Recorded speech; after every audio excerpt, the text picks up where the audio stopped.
आज भगवान ने गोपियों को दिव्य रास में आमंत्रित किया। आज बांसुरी बजाई भगवान ने।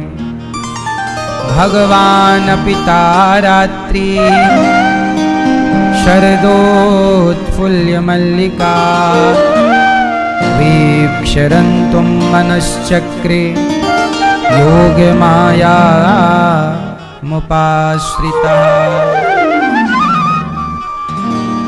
आज भगवान ने शरद पूर्णिमा की रात्रि में बांसुरी बजाई है। क्यों बजाई? गोपियों का आवाहन किया, आओ। क्यों गोपियों को बुलाया?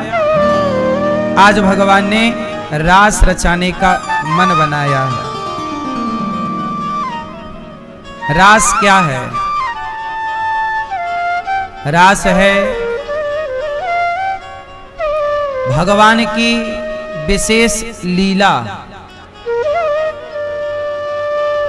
सारी गोपियां काम धाम में व्यस्त थीं, अपना काम कर रही थीं कि भगवान ने बांसुरी बजाई, सबको बुलाया। भगवान पिता रात्रि, शरद पूर्णिमा की रात्रि आई और कहा आओ आओ। सारी गोपियां निशम्य गीतम तदनंग वर्धनम ब्रजश्रियः कृष्ण गृहीत मानसा आजग्मुरन्योन्यमलक्षितोद्यमा सयत्र कांतो जवलोल कुंडला। आज भगवान ने सुंदर सा गीत गाया है और गोपियों का आवाहन किया। जितनी गोपियां थीं सबको बुलाया। राधा, ललिता, विशाखा, चंपकलता, आओ आओ, सबको बुलाया। सारी सखियां आईं और जब आई ना तो भगवान ने कहा कि यहां क्यों आई हो? अच्छा, गोपियां काम धाम छोड़ करके आई हैं। जब आई तो भगवान ने कहा क्यों आई हो? अब आ गई हो, जाओ। तब गोपियों ने कहा प्रभु, हमने जगत छोड़ा है आपके लिए, अब आपको नहीं छोड़ सकते जगत के लिए। हम अब छोड़कर आपको जाएंगी नहीं।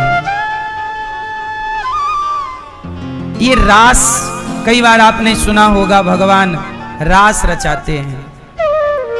आपको पता है कि भगवान रास रचाते हैं?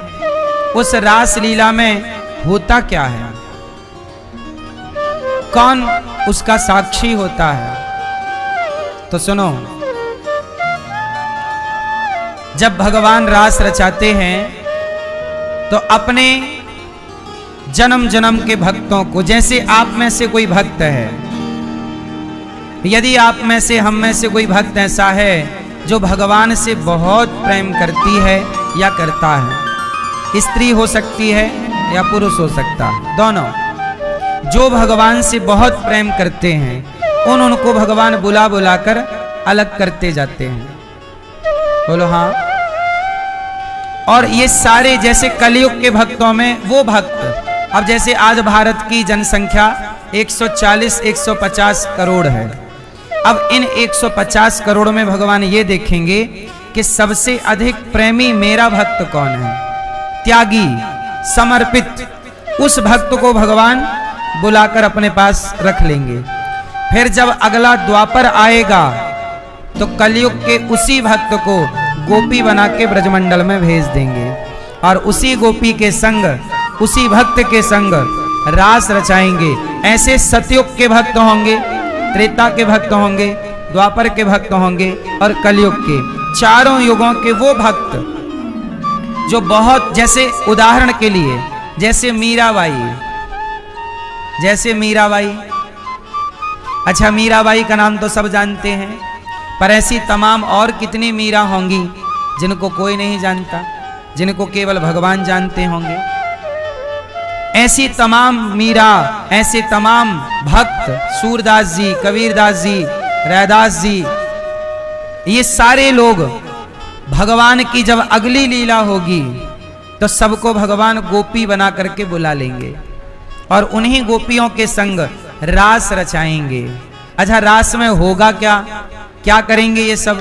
तो आओ रास में क्या होता है वो जरा ध्यान से सुनो।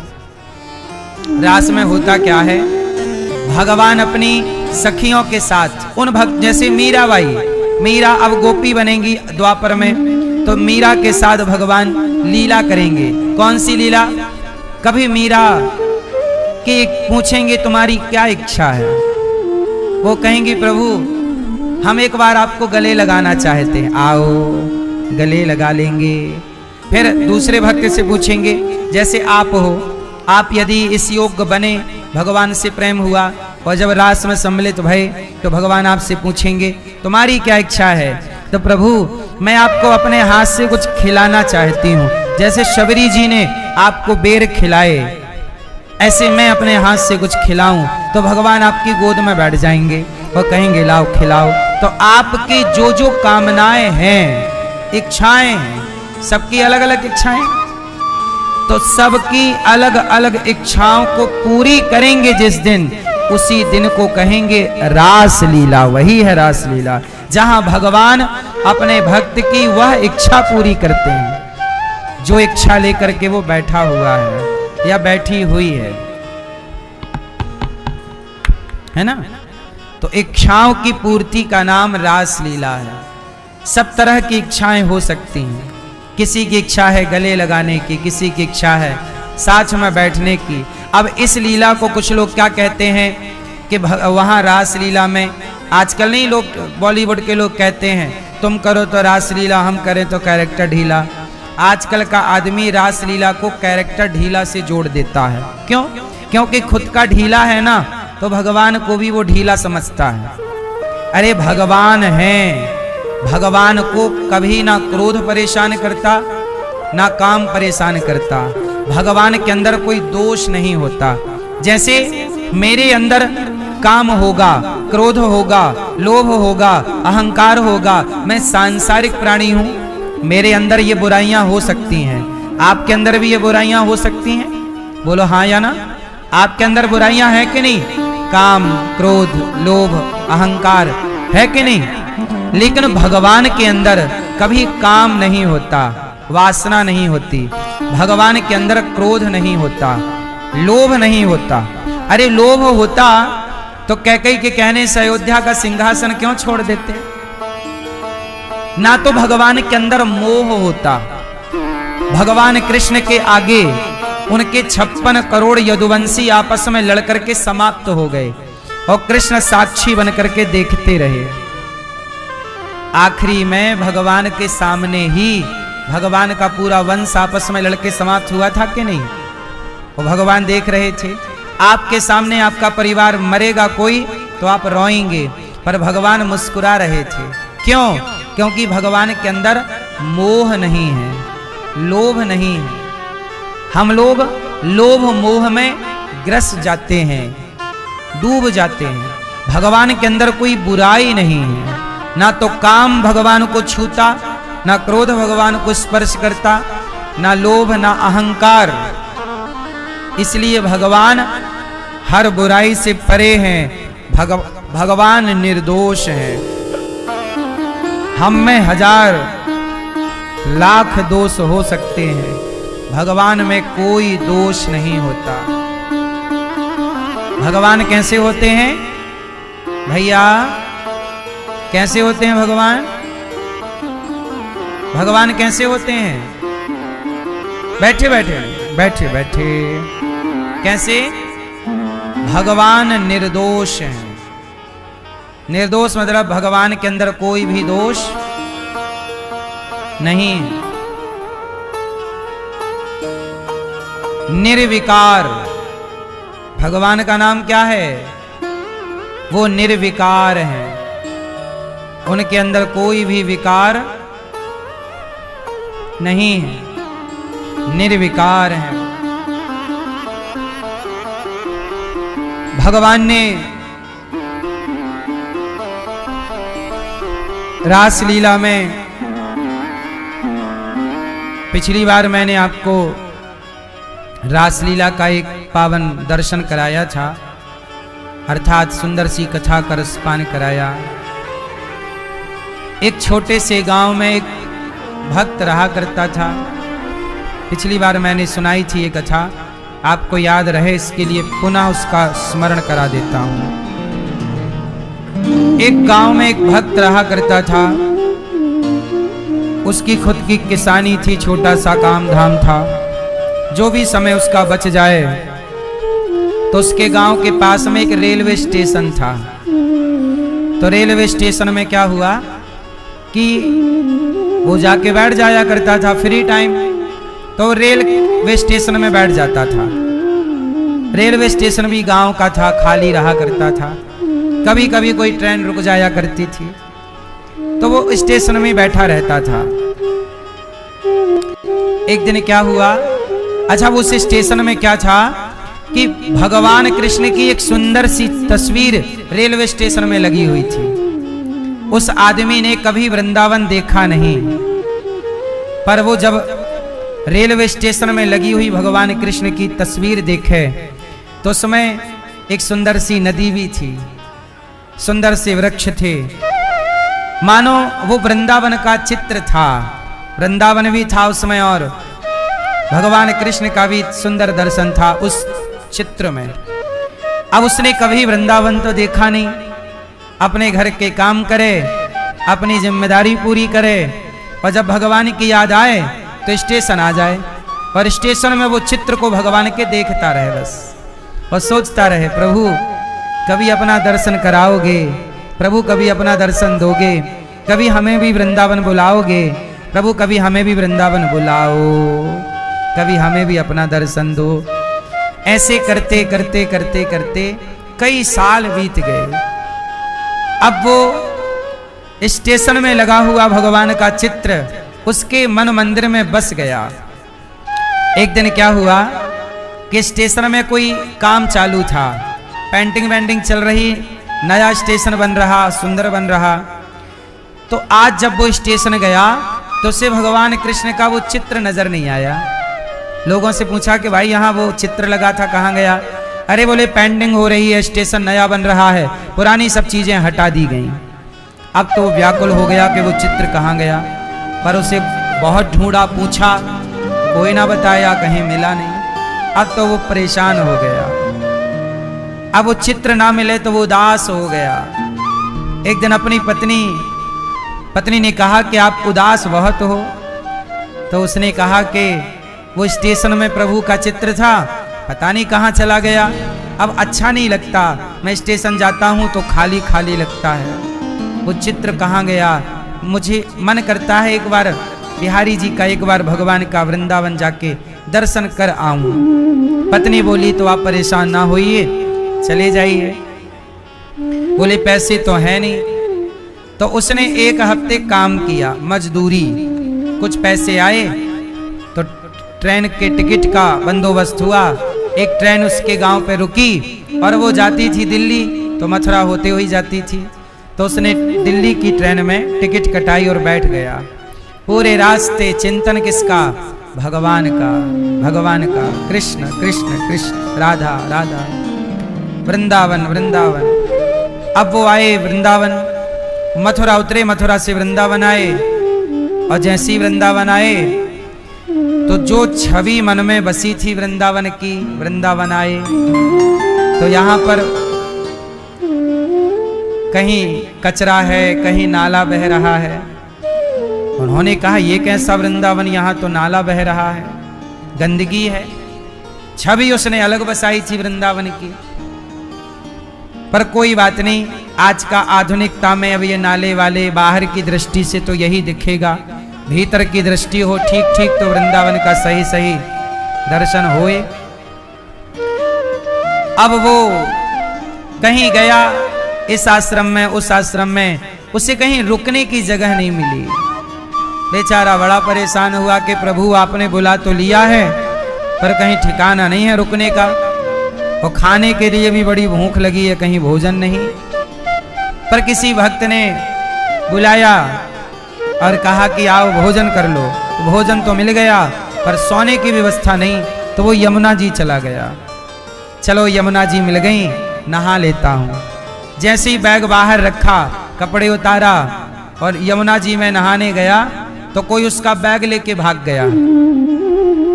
उसका बैग चोरी, और जब बैग ही चोरी तो ऊपर के कपड़े जो थे बैग के ऊपर वो कपड़े भी लेके भाग गया चोर। अब कपड़े भी नहीं, एक टॉवेल लपेटा था, और जब टॉवेल लपेटा तो यमुना जी का ऐसा झोंका आया, ऐसी लहर आई कि उसकी लुंगी भी खुल गई और वो भी बह गई। अब वो हो गया बिल्कुल नंग धड़ंग।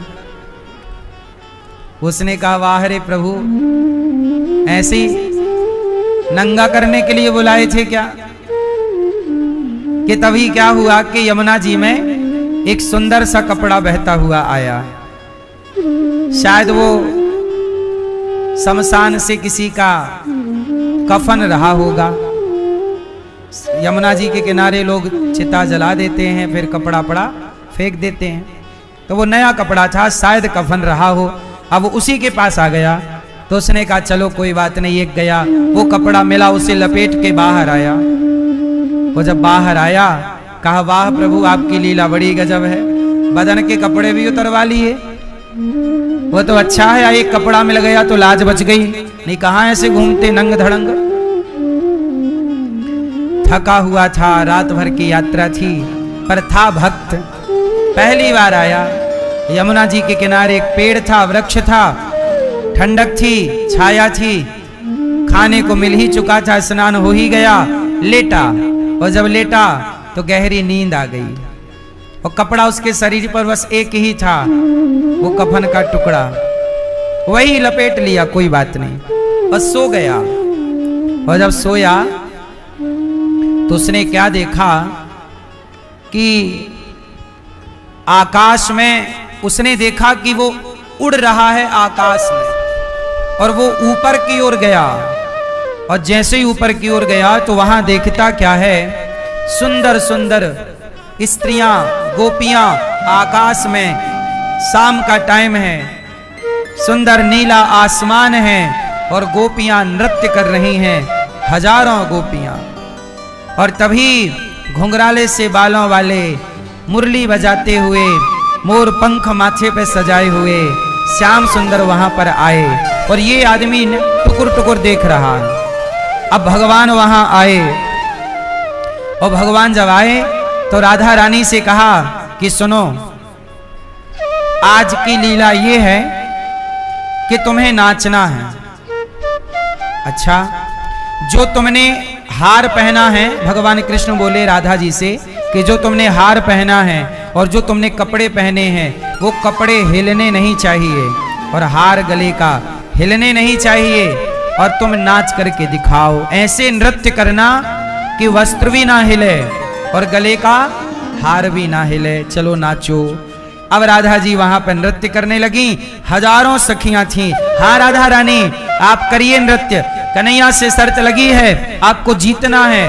अब तमाम सखियां और ढोल मृदंग लेकर के, झांझ मजीरा लेके सुंदर सा गीत छेड़ा, और राधा रानी ने नृत्य किया। ऐसे नृत्य किया कि नृत्य भी हो गया, और एक बार भी ना वस्त्र हिला ना तो आभूषण हिला। और जब नृत्य पूरा हुआ, सारी गोपियों ने तालियां, राधा जीत गई, राधा रानी जीत गई। अब राधा बोली अभी नहीं, अब कन्हैया तुम्हारी बारी, अब तुम क्या करो, अब तुम भी नाचो, पर तुम्हारे जो कानों में कुंडल है, तुम जब नाचोगे तो तुम्हारे कानों के कुंडल हिलने नहीं चाहिए। तुम्हारे माथे पर जो मोर पंख है वो हिलना नहीं चाहिए। अब जरा नाच करके दिखाओ। हाँ हाँ, सारी गोपियां समर्थन करती, हाँ कन्हैया, राधा ने तुम्हारी बात मानी, अब तुम्हें भी माननी पड़ेगी, चलो नाचो। और जैसी राधा रानी ने कहा नाचो, तो कन्हैया नाचे तो नहीं, भाग गए वहां से। मैं नहीं नाचूंगा, मेरे से नहीं होगा, भागे। और जब भागे तो आगे आगे कन्हैया, पीछे पीछे सारी गोपियां श्री कृष्ण को पकड़ना चाहती हैं, आगे आगे प्रभु भाग रहे हैं। ये दर्शन, वो व्यक्ति दूर खड़ा होकर प्रभु को देख रहा, अच्छा ये लीला है। इस लीला को कभी मैं रूठ जाऊं तो तुम मना लो, कभी तुम रूठ जाओ, कभी राधा रानी रूठती हैं तो श्याम सुंदर मना लेते हैं, कभी श्याम सुंदर रूठती हैं तो राधा रानी मना लेती, श्याम सुंदर रूठते हैं। अब क्या हुआ कि भगवान को गोपियों ने जब पकड़ने दौड़ा तो आगे आगे कन्हैया भागे, तो गोपियों ने दो भागों में अपने को बांट लिया और कन्हैया को पकड़ने की योजना बनाई। गोपियों ने जैसे तैसे कन्हैया को पकड़ा। एक ललिता ने कन्हैया का एक हाथ पकड़ा और राधा रानी ने भगवान का दूसरा हाथ पकड़ा। कन्हैया कहां भागोगे, कहां जाओगे? कन्हैया बोले, राधा मैं हार गया, तुम जीत गई। जैसे तुम नृत्य की हो मेरे से नहीं होगा। अच्छा कोई बात नहीं, चलो यहाँ बैठो। राधा रानी ने श्याम सुंदर से कहा, अच्छा तुम यहाँ बैठो, कोई बात नहीं, ये वाली शर्त पूरी नहीं हो सकती तो अच्छा दूसरी शर्त है। क्या? राधा रानी ने कहा, श्याम सुंदर तुम कोई सुंदर सा बांसुरी में सुर छेड़ो, सुंदर सा गीत गाओ, तुम गाओगे हम नाचेंगे। श्याम सुंदर सुंदर सा गीत छेड़ रहे हैं बांसुरी में, सारी गोपियां नृत्य कर रही हैं। तभी गोपियों ने शिकायत की कि कन्हैया तुम एक हो। तुम कितने हो? एक, और हम सखियां हजारों हैं, तो सब लोग तुम्हें देख नहीं पा रही हैं, तो तुम ऐसा करो कि हम सबको मिल जाओ। तब कन्हैया ने कहा, अच्छा ठीक है, तुम्हारी इच्छा हम पूरी करते हैं। तो जितनी गोपियां हैं उतने कृष्ण प्रकट हो गए। 1000 गोपियां तो 1000 कृष्ण, 1,00,000 गोपियां तो 1,00,000 कृष्ण। अब सारी गोपियों के पास अपने अपने कृष्ण हैं, वो सब अपने अपने कृष्ण से बात कर रही हैं, उनके संग नृत्य कर रही हैं, इस आकाश मंडल में, इस ब्रज मंडल के इस गगन में झूम रही हैं। इस लीला का नाम ही रास लीला है, जहां गोपियों को अहंकार आ जाता है कि मैं कितनी सुंदर हूं, मेरे आगे पीछे प्रभु डोल रहे हैं। जब ये अहंकार आता है, इस अहंकार को मिटाने के लिए भगवान अंतर्धान हो जाते हैं, चले जाते हैं। जब गोपियां रोती हैं और गोपी गीत गाती हैं, जयति तेधिकम उज्जन्मना ब्रजः श्रयते इंदिरा शाश्वता। सारी गोपियों ने गोपी गीत गा करके प्रभु को मनाया। जब अच्छा कई बार भगवान आपकी हर गलती को माफ कर देते हैं, पर जब आप अहंकार करते हो तब भगवान जल्दी माफ नहीं करते। इसलिए भक्तों के अंदर अहंकार नहीं होना चाहिए। जिसके अंदर अहंकार होगा वो भक्त नहीं होगा। मैया, भक्त के अंदर क्या नहीं होगा? अहंकार नहीं होगा। अब वो जो भक्त भगवान का दर्शन कर रहा था, टुकुर टुकुर देख रहा था, तभी भगवान की नजर पड़ गई, तुम कहां से आए हो? तब राधा रानी ने कहा कि प्रभु ये एक गांव का किसान है, सीधा साधा भक्त, आपके दर्शन के लिए वृंदावन आया है और आपका दर्शन करना चाहता है। आपने बड़ी कृपा की, दर्शन कराया। और जैसी राधा रानी ने ये कहा, उस आदमी की पेड़ के नीचे सोया था, उसकी नींद खुल गई। और जब नींद खुली उसने देखा, अच्छा मैंने ये सपना देखा कि प्रभु मुझे लीला में सम्मिलित किए हैं। हाँ, भगवान अपनी लीला में सम्मिलित किए हैं। इसलिए कहता हूं, भगवान का चिंतन करके सोया करो। रात को भगवान अवश्य ही आपको दर्शन देंगे, किसी भी तरह से दर्शन दे सकते हैं।